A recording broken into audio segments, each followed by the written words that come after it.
Hi, I'm Mitch and welcome to another episode of my joint series. I haven't done one for a while, but I've had a request to make a bevel dovetail. Until last week I hadn't made one of these since I started woodworking, and I made this little sample up just to make sure I could still do it. Now it isn't pretty, but it's come together reasonably okay, and hopefully today's will be a little bit better and you'll understand how I'm making it. Now I'm going to make a slightly larger one today. I've got a piece of spruce here. I produced it, haven't produced it, what am I talking about? I've prepared it square and true. Now I'm going to cut it into two to make the two halves of the corner. If you look at this sample that I've made, you'll see that the end is angled. So I'm going to be making a cut down like this and a cut down like that, and then those two pieces will go together to make the joint. Now there's some geometry involved in this joint, and it's quite complicated in fact. I'll run through it quickly whilst I go and prepare these two blanks, but I'll put more details on my website, and hopefully then if you want to make the joint you can perhaps go and read and look at some pictures of it as well as watching the video. This is the shape of joint we want. We'll ignore the dovetails for the time being. The first step is to draw out an elevation and plan. To determine the starting width of the components, we look at the cross section through it and square up the corners. The length required is found by extending the sloped end up to the same height as the full width. By projecting the section from the elevation down into the plan view, we can read off the true end angle, which is the angle that the ends of our components need to be prepared at. Now by laying the true component thickness across the true component end projected onto the plan, we can read off the joint edge bevel angle. Well, I hope that made more sense to you than it did to me the first time I saw it. Now I've cut my two blanks, so I can put these together now and it all looks quite promising. However, you might not be able to tell, but I know that the angle in there is less than 90 degrees. And the trouble is, when we lower these sides down from upright, the outside edges become relatively longer to the inside edges, and therefore if we join them at 90 degrees we end up with a gap on the inside. Now from the geometry we did earlier, we found out that there's an angle, in this case around about 9 degrees, but that'll be different for whatever sort of slants you want on your sides. That's an angle that we have to take off from the outside of both of these pieces. And I think you can see if we take material off the outside, then this joint will close up. Now you can put your piece in the vise and use a bevel gauge, set at the angle and plane it away freehand until you've got the correct angle on there. But it's a lot easier, a lot more accurate to use a shooting board.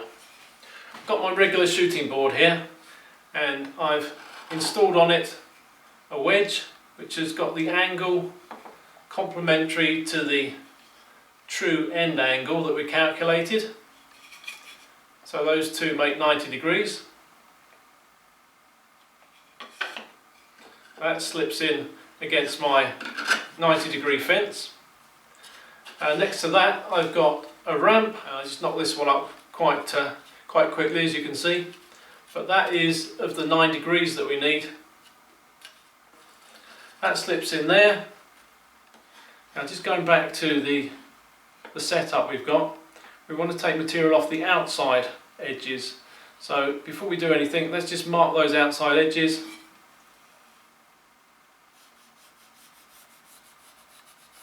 So we don't make a mistake. So we need to remove these two outside edges. And we want to remove them at the correct angle until we take a full width shaving across each of these boards.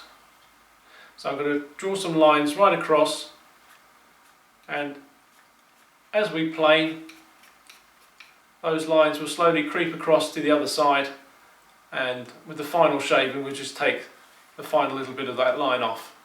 So this is the first bit. Edge we want to remove is up the top so that the ramp pushes it over to the side of the shooting board. And away we go.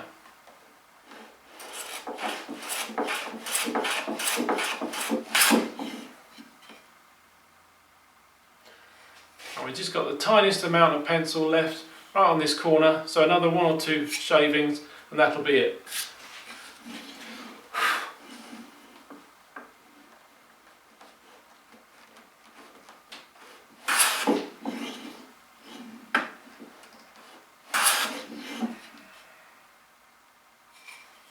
And that's done. Now for the other side of the joint, obviously the mitre's on the other way round, so we're going to need to put this wedge facing the other side of the shooting board, turn that ramp round as well, and use the plane on the left hand side.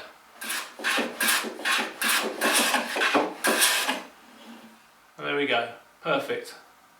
Because of the bevel running through the joint line, we can't use a marking gauge to mark off the extent of the pins and tails, so we need to use a bevel gauge set to the actual angle and scribe a line down there.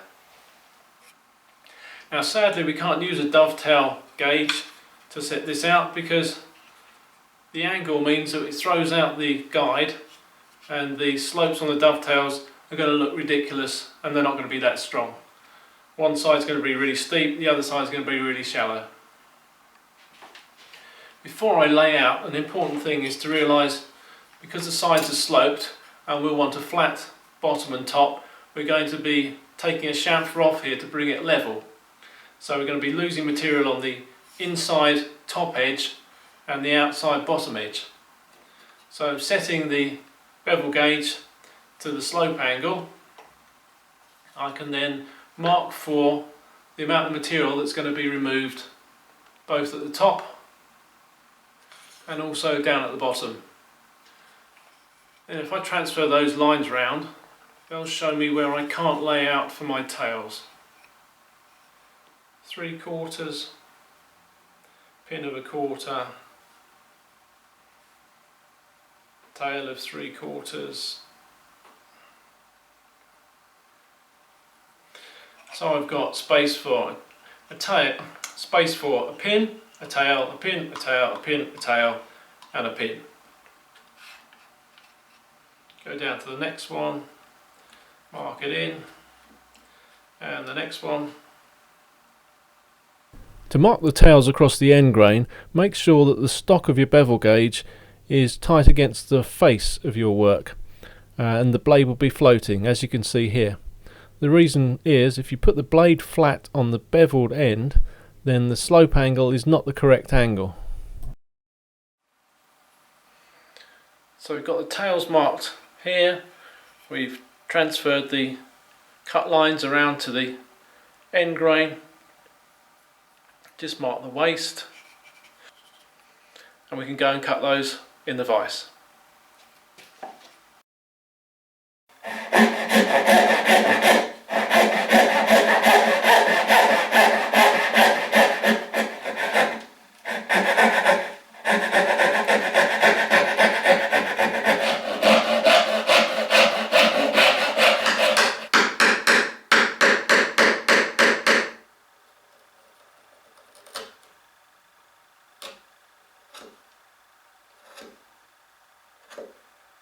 Now we can line the joint up and transfer the tail marks across to the pin board.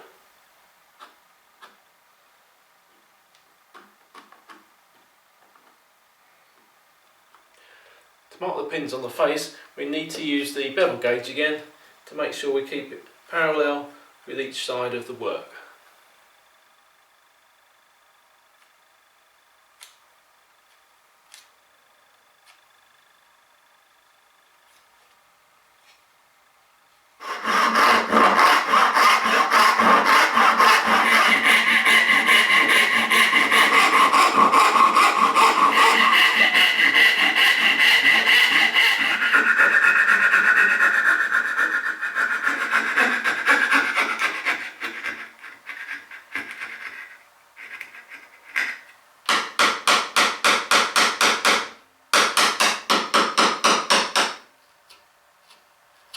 Now I just need to plane down to the marks I made on the ends of the boards so that it will sit level and have a level top.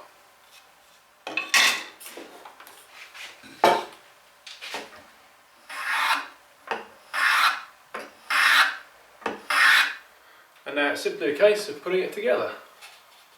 And normally I just put it together with glue on, because test fitting it can damage it when you take it apart. Maybe just a little bit tight. Apply glue to the long grain surfaces and use an angled block and a hammer just to tap the joint home.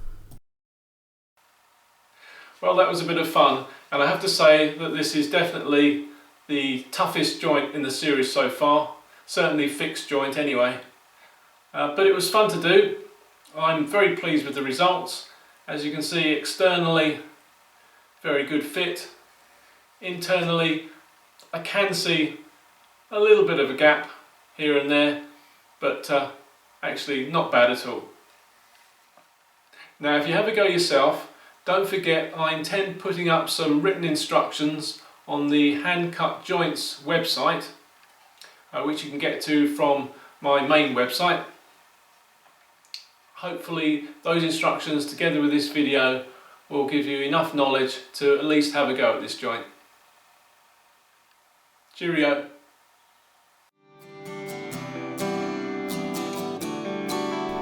Please take a moment to like, comment and subscribe, and follow me on social media for extra photos and videos from the workshop.